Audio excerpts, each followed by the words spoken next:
Duchess material is about, so Phoebe Atkinson, she's the middle sister. Her family is wealthy, but they're not necessarily like, they're not really aristocratic. They don't have titles or anything, but they're a wealthy family. She is a school teacher and she's living away from her parents. She's kind of like eschewed their life a bit. So she's not estranged, but she's kind of separated herself from her family a little bit at the beginning of the book. And she's a school teacher and she's working in a school for um, like shopkeepers' daughters, so more less privileged students, girls in Victorian London. And one of her students goes missing, and she ends up getting, when the book opens, she's been arrested for trespassing, looking for her student. And her father and sister are out of the country on business, and she ends up calling, sending a note to the most powerful man she knows, which is the Duke of Ellis. And he was her childhood friend, who was the unexpected heir, who sort of unexpectedly becomes the heir to a dukedom. And they haven't really spoken very much since. And he shows up and he gets her out of this sticky situation. And then together they reconnect and they keep searching for this missing student. Not that I don't like writing a straight love story, but I like when there's something else, some other project or thing they have to do.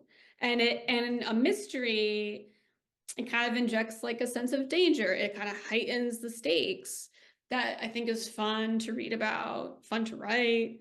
Um, in my first series, there's always some kind of secondary. I mean, they're spies, so there's always something going on there with the spy stuff. And I liked that. I found when I started writing that in a Road to Remember, I was like, oh, this is really interesting. This is fun. So I kept it in this series too. So there's like some mystery elements, I would say. Um, I don't know. I think it makes it a little more interesting. There's more going on. In this series in particular, all of the women, so they're not titled, but they have money. And I like that because it does give them more agency.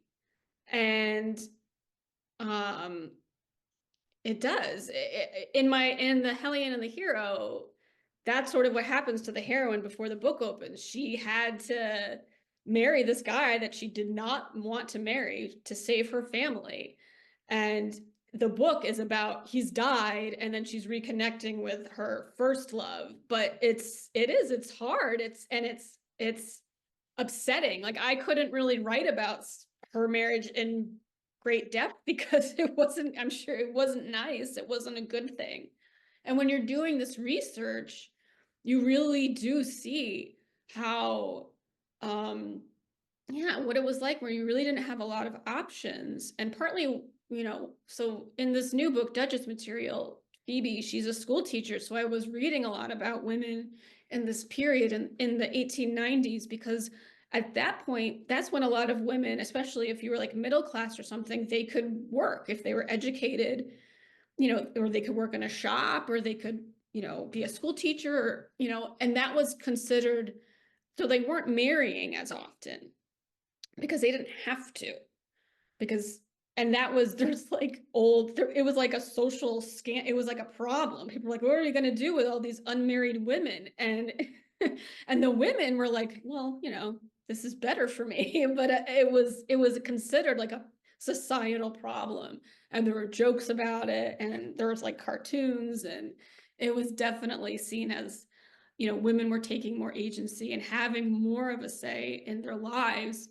But then there was also, they couldn't necessarily have a family. They couldn't have kids if they weren't married. And that was something that women writers were writing about. And it was really tricky. So yeah, when you're writing these love stories, you want to keep all those conventions in mind, but you also want it to be a romance and you want it to be, there's a happily ever after. So you want your characters to not have to like suffer too much with some of the unpleasant things that definitely could happen to women in that era for sure. Duchess material is the first book. And then the next two books follow the oldest sister and the youngest sister. The oldest sister is Alexandra. She goes by Alex. And this is sort of like the movie Sabrina. It's like a gender swapped Victorian Sabrina. So she's been working for her father. She's sort of like a venture capitalist, is kind of how I would describe her. Very serious, isn't really interested in love or considers herself really like unemotional, unsentimental. And she falls, and she's sort of, there's a romance with the coachman's son who's been gone away in Paris and has returned. And he's always had a thing for her youngest sister, Winifred, who goes by Freddie, who is very vivacious and charming and kind of a social butterfly. Nobody really takes her too seriously. And so Alex is trying to make sure that Freddie marries the son of an important business associate and doesn't need her getting distracted by this handsome young coachman. So she sort of presents herself as, listen, if you pretend to court me, I'll make sure that you get some good business connections and just stay away from my sister. And then, of course, things get a little more complicated from there. And then Freddie's book is, she becomes involved in a romance, sort of a forbidden kind of romance with this detective inspector who has been a character in Duchess material and the second book. So he's sort of the thread that is also running through this series.